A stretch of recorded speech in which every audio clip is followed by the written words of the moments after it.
ಗೀತಾ ಮಹಾತ್ಮೆ.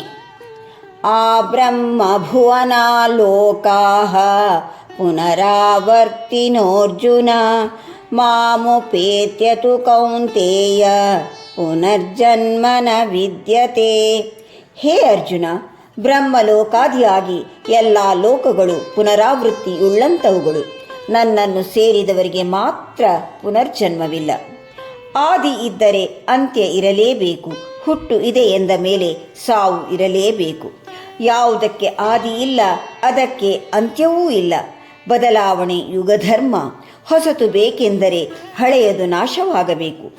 ಯಾವುದೇ ಲೋಕವಿರಲಿ ಅದಕ್ಕೆ ಆರಂಭ ಅಂತ್ಯ ಇರಲೇಬೇಕು.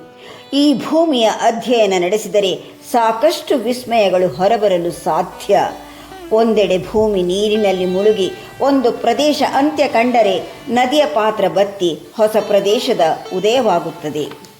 ಪ್ರಪಂಚದಲ್ಲಿ ಆಗಾಗ ಪ್ರಳಯ, ಚಂಡಮಾರುತ, ಭೂಕಂಪ ಹೀಗೆ ನಡೆಯುತ್ತಲೇ ಇರುತ್ತದೆ. ಕೆಲವು ಗಣನೆಗೆ ಬರಬಹುದು, ಕೆಲವು ಬಾರದಿರಬಹುದು.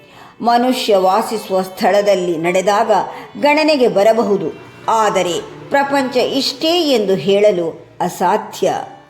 ಭಾರತ ದೇಶಕ್ಕೂ ಆದಿ ಇಲ್ಲ, ಹಾಗಾಗಿಯೇ ಇದಕ್ಕೆ ಅಂತ್ಯವೂ ಇಲ್ಲ ಎನ್ನಲಾಗುತ್ತದೆ. ಅತ್ಯಂತ ಪುರಾತನ ಇತಿಹಾಸ ಹೊಂದಿರುವ ದೇಶವಿದ್ದರೆ ಅದು ಭಾರತ ಮಾತ್ರ.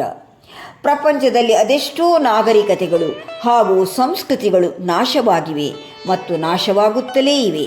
ಭಾರತದ ಮೇಲೆ ಎಷ್ಟೇ ದಾಳಿಗಳಾದರೂ ಪ್ರಪಂಚದ ಎಲ್ಲ ಸಂಸ್ಕೃತಿ ಹಾಗೂ ಸಂಪ್ರದಾಯದವರು ಇಲ್ಲಿ ಬಂದು ಭಾರತೀಯರ ಮೇಲೆ ತಮ್ಮ ಮತವನ್ನು ಹೇರಲು ಪ್ರಯತ್ನ ಪಟ್ಟರೂ ಸಾಧ್ಯವಾಗದೆ ಹೊರಗಿನಿಂದ ಬಂದವರನ್ನೇ ಪರಿವರ್ತಿಸುವ ಗುಣ ಈ ಮಣ್ಣಿನದು.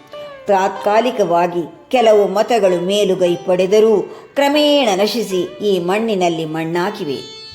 ಇಲ್ಲ ಸಲ್ಲದ ಆಶೆ ಆಮಿಷಗಳನ್ನು ತೋರುವ, ಇತರ ಧರ್ಮ ಎಂದು ಹೇಳಿಕೊಳ್ಳುವ ಮತಗಳ ಬಣ್ಣದ ಮಾತಿಗೆ ಮರುಳಾಗಿ ಜನ್ಮ ಜನ್ಮಾಂತರಗಳ ಸುಳಿಯಲ್ಲಿ ಸಿಲುಕಿ ಒದ್ದಾಡುವುದಕ್ಕಿಂತ ಉತ್ತಮ ಸಮಾಜಮುಖಿ ಕಾರ್ಯ ಮಾಡಿ ಭಗವಂತನನ್ನು ಸೇರಲು ಸುಲಭ ಉಪಾಯ ಬೋಧಿಸುತ್ತದೆ ಈ ಭಗವದ್ಗೀತೆ.